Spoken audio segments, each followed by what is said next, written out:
आज हम जिस चैप्टर को कवर करने वाले हैं उसका नाम है इकोनॉमिक डेवलपमेंट। चलिए तो आज इस चैप्टर को सिंपली समझा जाए। इकोनॉमिक डेवलपमेंट मतलब क्या है? इकोनॉमिक डेवलपमेंट एक ब्रॉडर कॉन्सेप्ट है, एक क्वालिटेटिव कॉन्सेप्ट है। इकोनॉमिक डेवलपमेंट के बारे में जानने से पहले हमें इकोनॉमिक ग्रोथ के बारे में जानना जरूरी है।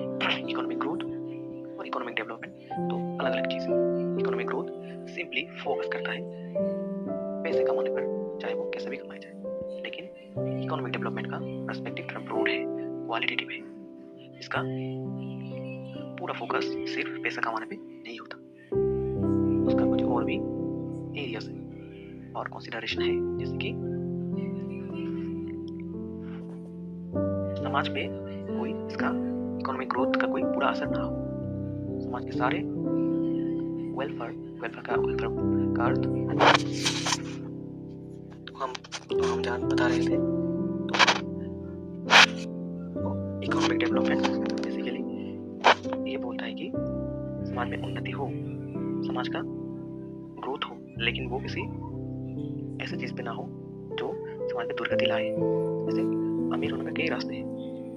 इंटॉक्सिकेंट्स मतलब वाइन, ड्रग्स या फिर कोई जहर बेच के भी कोई पैसा कमा सकता है और अमीर भी बन सकता है, लेकिन उसमें समाज में उन्नति नहीं, दुर्गति आता है।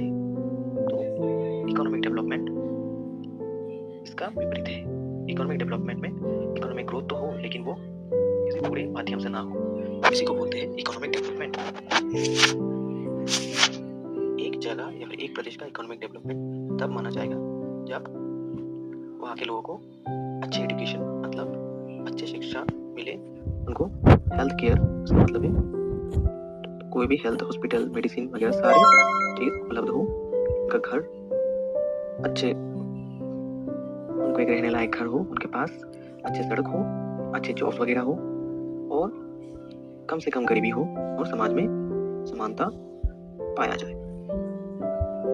इससे हमें क्या जानने को मिलता है कि इकोनॉमिक डेवलपमेंट एक क्वालिटेटिव प्रोसेस है, मतलब ये क्वालिटी बेस्ड है।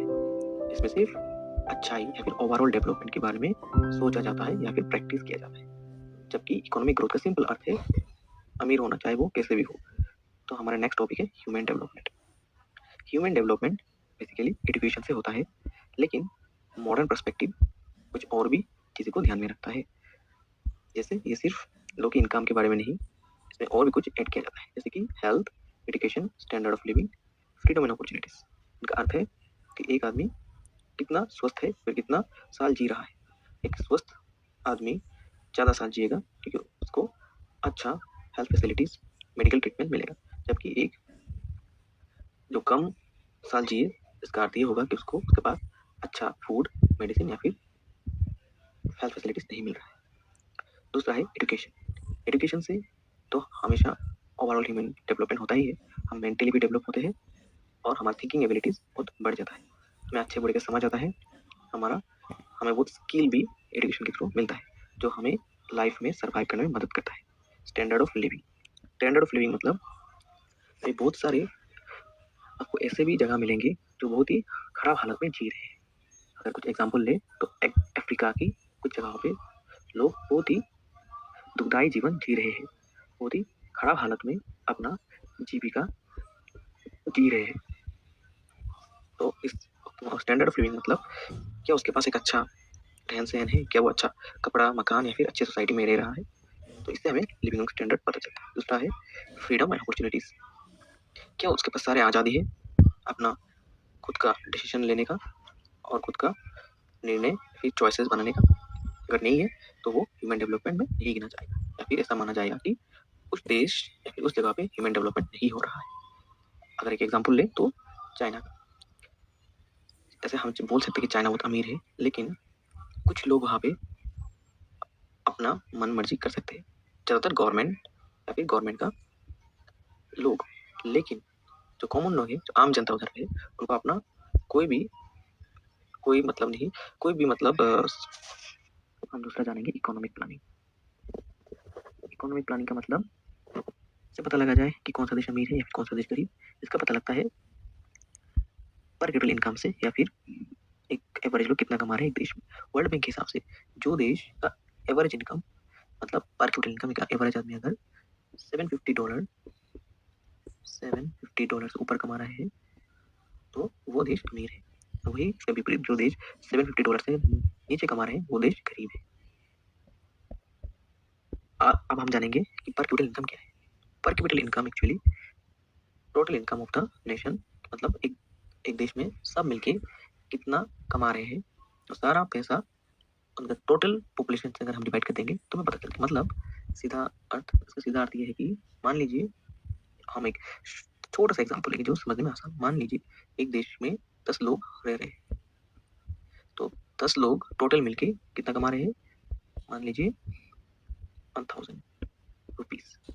ठीक है, तो इस 1000 को अगर हम 10 से मतलब उनका टोटल पॉपुलेशन से अगर डिवाइड कर देते हैं तो कितना बचता है 100। तो उसका अर्थ है कि देश का पर कैपिटल इनकम 100 रुपीज या फिर $100 है। तो मैंने यहाँ पे रुपीज लिख दिया, पर आप लोग इसे समझते जस्ट एक वैल्यू की तरह कोई भी हो सकते हैं। चलिए आगे बढ़ते हैं। अब हम जानेंगे इकोनॉमिक प्लानिंग। इकोनॉमिक प्लानिंग क्या है? इकोनॉमिक प्लानिंग मतलब कोई भी देश अपने देश को आगे बढ़ाने के लिए, अपने देश की अर्थव्यवस्था को आगे बढ़ाने के लिए एक प्लानिंग करता है कि इस साल कहाँ पे इन्वेस्ट किया जाए।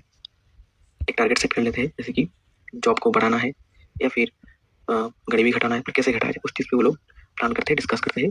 पैसा कहाँ पे लगाना चाहिए, कहाँ पे इन्वेस्ट करना चाहिए, उनका जो रिसोर्स है जैसे कि मिट्टी, लैंड, लेबर मतलब वर्कफोर्स और पैसा, इसको कैसे मैनेज करना है ताकि एक देश का इकोनॉमिक ग्रोथ स्मूथली हो। इकोनॉमिक प्लानिंग मतलब एक सिस्टमेटिक प्लान है जो मतलब एक ब्लूप्रिंट है कि हमें किस राह पे चलना चाहिए, या फिर एक टाइप का एक्सपेरिमेंट है कि ये टेक्निक इस्तेमाल करके देखते हैं कि ये काम आता है। अगर काम आता है तो उससे देश का विकास देखने को मिलेगा।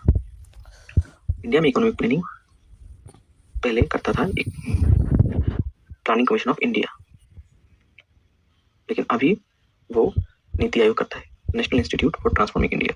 Planning commission of India independence के बाद स्टैब्लिश किया गया था। इसका काम था देश की अर्थव्यवस्था को चेक करना, उनका कि देश में कितना गरीबी बढ़ रहा है, घट रहा है, या फिर देश का इनकम कितना है, कहाँ पे पैसा लगाना है, कहाँ पे निवेश करना है, रिसोर्स कैसे इस्तेमाल किया जाए, सब मैनेज करना उनका ड्यूटी है।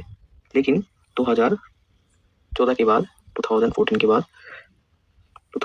के बाद इस प्लानिंग कमीशन को हटा दिया गया और उसके बदले नीति आयोग को स्टैब्लिश किया गया। नीति आयोग वही काम करता है जो प्लानिंग कमीशन ऑफ इंडिया करता था, लेकिन थोड़ा और बेहतर तरीके से।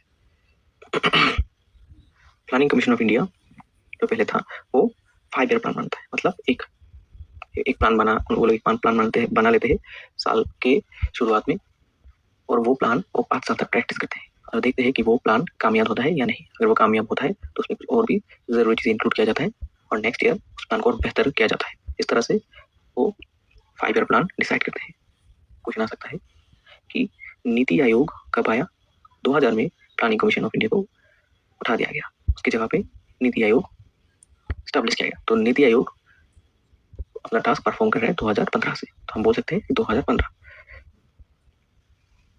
तो NITI Aayog is the main policy think tank of government of India. इसका मतलब है थिंक टैंक मतलब ये सारा देश का decision, economic decision, economic growth का डिसीजन, प्लानिंग सब यही डिपार्टमेंट करता है। तो नीति आयोग बेसिकली क्या करता है? NITI Aayog actually central government, state government को एडवाइस करने का काम करता है, सलाह देने का काम करता है। ये स्टेट के साथ मिल के काम करता है। NITI Aayog long term development में फोकस करता है, मतलब एक प्लान कितना लाभदायक है, कितना लंबा चलेगा, मतलब दूर तक सोचने का काम करता है।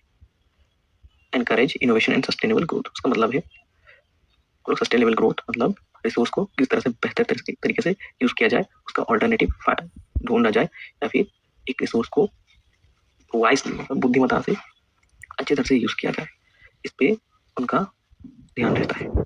तो नीति आयोग प्लानिंग कमीशन से किस तरह इन मामले में अलग है? प्लानिंग कमीशन ऑफ इंडिया देश के सारे फंड्स मतलब सारे पैसों को कंट्रोल करता था, लेकिन नीति आयोग पैसा को कंट्रोल नहीं करता, ये सिर्फ जो पैसा संभालने वाला डिपार्टमेंट है उनको सिर्फ एडवाइस करता है। डेमोक्रेटिक प्लानिंग अभी हम जानेंगे। डेमोक्रेटिक प्लानिंग क्या है?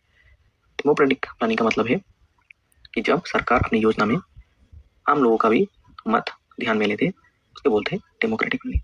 मत मतलब उनमें आम लोग भी शामिल होता है। कोई भी अगर इकोनॉमिक प्लानिंग हो उसमें लोगों का भी, आम लोगों का भी शामिल होना, इसको बोलते हैं डेमोक्रेटिक प्लानिंग। तो ये हमारा पार्ट 1।